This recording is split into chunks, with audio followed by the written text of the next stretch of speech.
Hello everyone, welcome to Boxes with Brenda, another episode where we are making some boxes. Thank you ever so much for joining me here today. It is a pleasure to see you. This is going to be a very short video.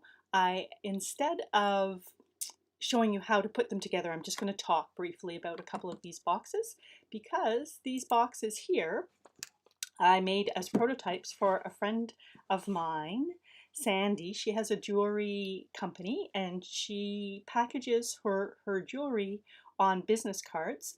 And I have put together these boxes sized a little bit bigger than a business card, which incidentally also happen to hold soap, which I'm not going to be giving to her, but I am going to be giving this soap to in a whole bunch of boxes that I'm making for Deborah Dine's family house for the women over there. They're going to be donating them as part of Mother's Day packages to the mums in the community over there. So it is nice and fortuitous that these boxes also happen to hold those soaps, but they are designed to be a little bit bigger than business cards so that when Sandy puts her jewelry on business cards, for example, earrings, she can include them right here in the box.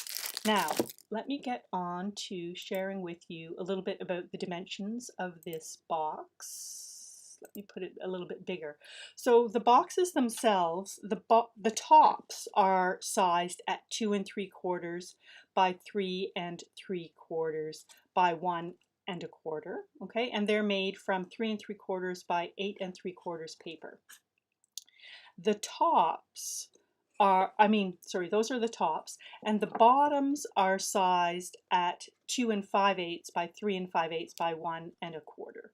Okay, so when you make these, it is this style of box right here. This is just a bigger one. So what you're going to do is, this is how you have to cut it before you assemble it. And the scoring in this case is at 1 1/4 and then 2 1/2. So we'll just be putting 1 1/4, 2 1/2, 1 1/4, 2 1/2, and 1 1/4 to do the scoring for these particular boxes. Okay, so all the bottoms happen to be the same. What I did include was the dimensions. You can either decorate them with paper like this. In this case here, I did the matting. I only made this paper 1/8 of an inch bigger than the top, and in this case I made it 1/4 of an inch bigger than the top. So you can just kind of see the difference there a little bit in how that looks. And then the other type of box that I made was I made it from the pattern paper. I don't like to make a lot of box bottoms from just pattern paper because it isn't as strong, but I find it fine for the top of a box, and it's a nice look as well. And in the instructions here, and you will find all of the instructions.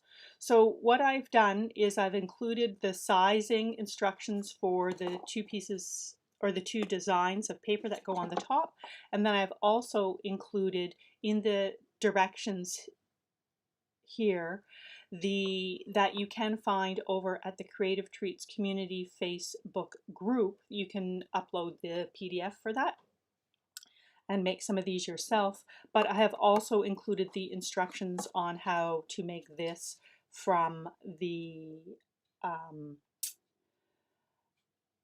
patterned paper. Okay, and that is all that I wanted to share with you today. So it's a little bit of a shorter video because I need to go out and deliver these to my friend Sandy because I wanted to show her these templates or prototypes that I built for her, and she is actually going to be helping me put together some different boxes that are sized slightly different for these soaps, so I need to deliver those to her today too. Thanks so much for joining me, and I hope to see you again soon. Let me do a better see you later and see if I can stop the streaming, and then